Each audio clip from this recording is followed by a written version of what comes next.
दोस्तों हर साल हजारों लाखों की तादाद में स्टूडेंट्स करना चाहते हैं फार्मेसी कोर्स।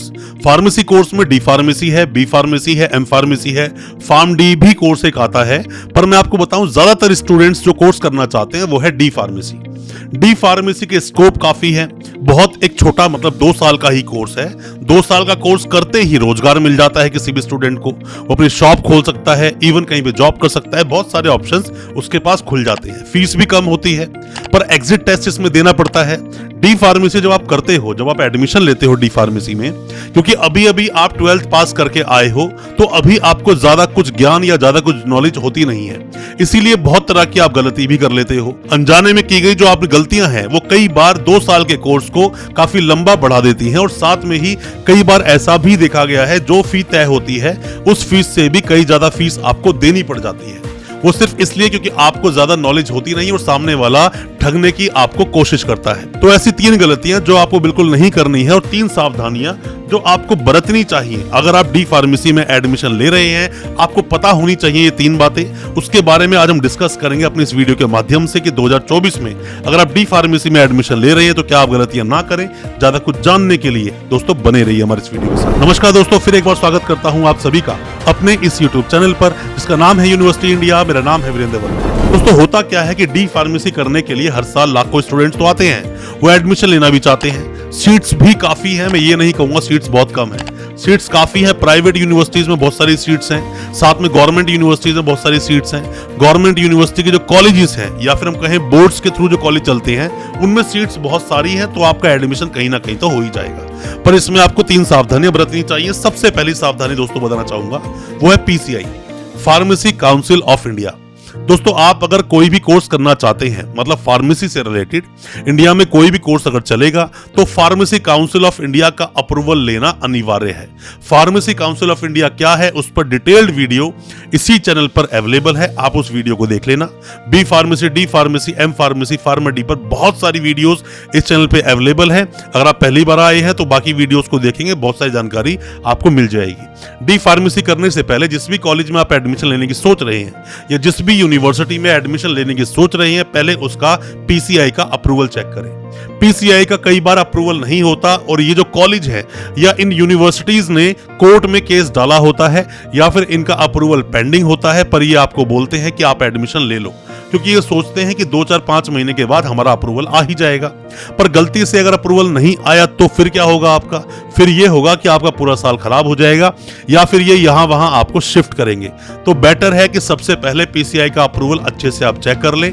पीसीआई का अप्रूवल अगर यूनिवर्सिटी के पास है, पीसीआई का अप्रूवल अगर कॉलेज के पास है, तो ही बी फार्मेसी या फिर डी फार्मेसी में एडमिशन लें, वरना एडमिशन ना लें। आपके साथ प्रॉब्लम हो सकती है, आपके साथ धोखा हो सकता है। दोस्तों आप किसी भी यूनिवर्सिटी के कोई भी डॉक्यूमेंट्स वेरीफाई करवाना चाहते हैं, वेरिफिकेशन के काफी सारे प्रोसेस होते हैं, पर जैसा मैं हमेशा अपनी वीडियोस के माध्यम से बोलता हूं कि आरटीआई एक बहुत अच्छा ऑप्शन होता है।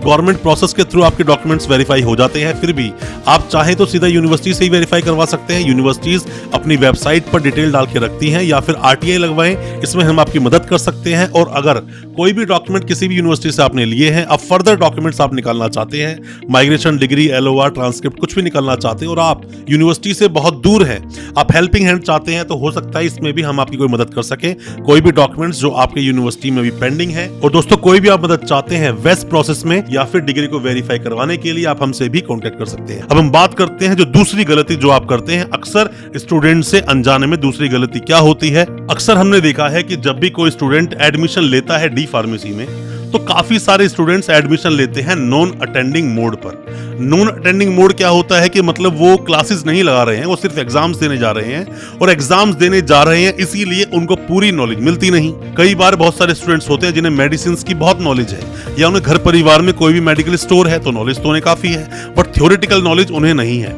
और जो एग्जिट टेस्ट में आएगा, आप एग्जाम्स तो पास कर लोगे, मतलब कि आपके 2 साल के एग्जाम्स होंगे, वो भी ईयरली मोड पे होते हैं, तो आप उन्हें तो पास कर लोगे, बट उन्हें पास करने के बाद में जब एग्जिट टेस्ट देने जाओगे वहां आप अटक जाओगे। तो बेहतर है कि आप साथ साथ या तो आप ट्यूशन लेकर क्लासेस लेते रहें, या तो आप रेगुलर कॉलेज जाते रहें, क्लासेस लेते रहें। मतलब अल्टीमेटली आपको क्वालिफाई नहीं होना है, आपको एजुकेटेड होना है। Don't be qualified, be educated. मैं हमेशा बोलता हूं आपको, एजुकेशन मतलब कि जो आप पढ़कर किताबें आएंगे उसी के आधार पर ही एग्जिट टेस्ट दे पाएंगे, वरना प्रॉब्लम हो सकती है। पर मैं ये नहीं बोलता कि कई बार मैंने देखा है ऐसा भी कि स्टूडेंट्स जितने आते हैं जिन्हें मेडिसिन की बहुत सारी नॉलेज है, वो कई बार एग्जिट टेस्ट को सिर्फ अपनी नॉलेज के आधार पर ही क्लियर कर लेते हैं, वो किताबें पढ़ने की जरूरत उन्हें पड़ती नहीं। पर मैं आपको बता दूं, एग्जिट टेस्ट है डी फार्मेसी में, इसीलिए आपको क्लासेस अटेंड करनी चाहिए, वरना प्रॉब्लम हो सकती है आपके साथ। क्योंकि एग्जिट टेस्ट होगा, आप क्वालिफाई नहीं होंगे तो आपको लाइसेंस वैसे भी नहीं मिलेगा। तो आपको ये बात भी ध्यान रखनी चाहिए। अब हम बात करते हैं तीसरे मुद्दे की, तीसरी गलती जो आप करते हैं अक्सर। दोस्तों, जब भी आप किसी भी कॉलेज में एडमिशन लेते हैं, किसी भी यूनिवर्सिटी में एडमिशन लेते हैं, कई बार मैंने ऐसा देखा है, जैसे कि मान लीजिए कि एडमिशंस जो जनरली शुरू होते हैं वो जून में शुरू होते हैं या मई में शुरू होते हैं। कई बार पहले से ही प्री सीट्स बुक की जाती हैं। प्री सीट्स बुक क्यों की जाती हैं? किसी भी मान लीजिए अच्छे कॉलेज में या अच्छी यूनिवर्सिटी में टोटली 60 सीट्स हैं या 120 सीट्स मान लीजिए, आप टोटल 60 सीट्स अगर हैं तो वहां पर आप एडमिशन लेना चाहते हो क्योंकि आपके घर के आसपास पड़ता है या फीस कम है, तो ऐसे में प्री बुक में आप सीट बुक करते हैं।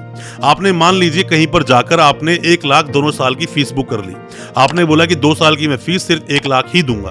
पर ये जो कॉलेज हैं या फिर ये जो यूनिवर्सिटीज हैं, कई बार जैसे ही एडमिशन क्लोज होते हैं फीस आपकी डबल ट्रिपल कर देते हैं या फीस बढ़ा देते हैं। तो ऐसे में आपको करना क्या है, फीस जो आप इनको दे रहे हैं फीस की रसीद लें और उस पर भी क्लियर कट लिखवा लें कि मेरी पर ईयर फीस कितनी है या फिर 2 साल की टोटल फीस कितनी होगी। या फिर एक लेटर बनता है किसी भी कॉलेज किसी भी यूनिवर्सिटी से, जिसमें आपका एडमिशन लेटर होता है, फीस की डिटेल लिखी जाती है। अगर आप वो एडमिशन लेटर ले लेंगे ना, तो मेरा मानना है बिल्कुल भी किसी भी तरह की प्रॉब्लम आपके साथ होगी ही नहीं और फीस आपकी बढ़ेगी ही नहीं। इन चीजों का आपको ध्यान रखना चाहिए। कई बार बहुत सारे स्टूडेंट्स एडमिशन लेते हैं कंसल्टेंट्स के थ्रू, तो कंसल्टेंट के थ्रू एडमिशन लेने में कोई परहेज नहीं है, कोई गलती नहीं है। बस आप करें क्या कि जो कंसल्टेंट है, कंसल्टेंट को उसकी सिर्फ कंसल्टेंसी फीस दें, उसे आप पूरी फीस ना दें। पूरी फीस आप दे देंगे, हो सकता है कॉलेज में वो जमा ना करे, जमा नहीं करेगा तो आपके टाइम से एग्जाम नहीं होंगे, ऐसे में आपको प्रॉब्लम हो सकती है।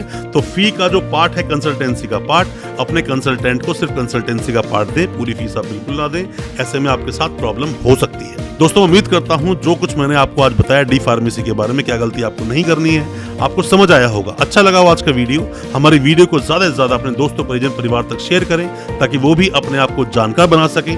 चैनल को सब्सक्राइब करना बिल्कुल ना भूलें और साथ में लगा बेल आइकन जरूर दबा दें ताकि इसी तरह की एजुकेशनल वीडियोस आप तक पहुंच सके सबसे पहले। बहुत बहुत शुक्रिया दोस्तों, धन्यवाद हमारे इस वीडियो के साथ बने रहने के लिए।